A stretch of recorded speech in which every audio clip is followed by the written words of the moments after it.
MBA करने के बाद समीर की प्लेसमेंट एक मल्टीनेशनल कंपनी में हो गई। मैनेजरियल पोजीशन में काम करने वाले एम्प्लॉय में समीर सबसे यंग था। कंपनी के डायरेक्टर्स के सामने वह खुद को साबित करना चाहता था, पर तमाम कोशिशों के बावजूद वो कुछ ऐसा नहीं कर पा रहा था जिसका एक बड़ा इम्पैक्ट पड़े और लोग उसे नोटिस करें। अपनी इस परेशानी को डिस्कस करने के लिए एक दिन उसने अपने कॉलेज के प्रोफेसर कृष्णन को कॉल किया। बिजी होने के कारण प्रोफेसर ने समीर को मिलकर बात करने को कहा और उसे अगले संडे कॉलेज में बुलाया।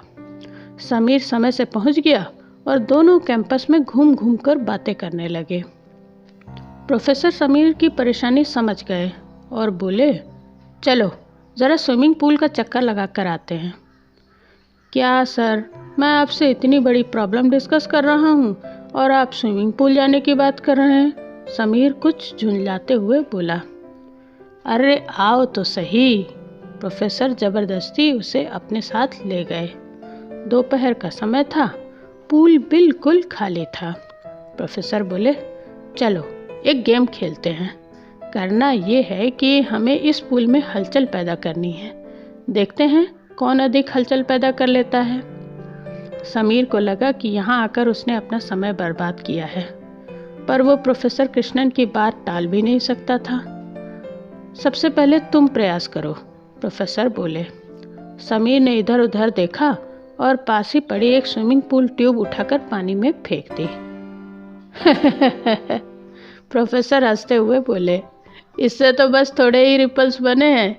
क्या अपने प्रयासों से तुम बस इतनी ही हलचल पैदा कर सकते हो?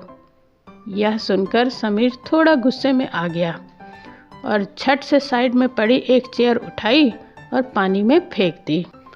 प्रोफेसर मुस्कुराते हुए बोले, अच्छा है, ये प्रयास पहले वाले से बेहतर है। देखो, इस बार का इम्पैक्ट पहले से ज़्यादा है और इसकी लहरें भी दूर तक गई हैं। ठीक है सर, तो क्या अब हम यहाँ से चलें? समीर बोला।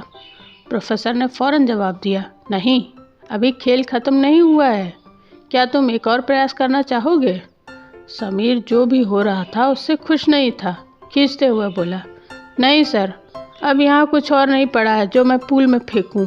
क्यों नहीं आप ही कोई प्रयास करके देख लेते हैं?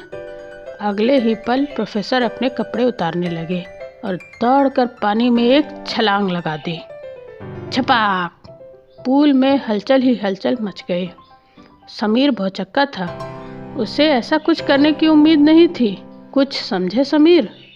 प्रोफेसर पानी से निकलते हुए बोले जा रहे थे, ये स्विमिंग पूल दरअसल हमारे एरिया ऑफ वर्क को दर्शाता है और अगर हमें इसमें मैक्सिमम इम्पैक्ट डालना है तो अपने काम से पूरे इकोसिस्टम में रिपल्स क्रिएट करनी है तो हमें उस काम में डूबना होगा।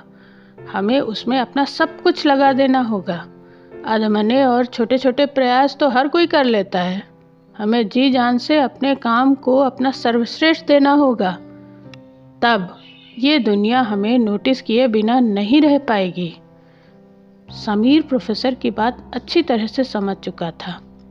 अब वह एक नए जोश के साथ शहर की ओर वापस लौट रहा था। उसे पता था कि अब उसे क्या करना है। तो मित्रों, हम चाहे जिस फील्ड में हों, अगर हमें अपनी फील्ड में नाम कमाना है, अपना प्रभाव छोड़ना है, तो हमें ऑर्डिनरी से ऊपर उठना होगा और ऐसा करने के लिए हमें एक्स्ट्रा ऑर्डिनरी इफेक्ट करने होंगे। वरना हमारा काम तो होगा लेकिन नाम नहीं होगा।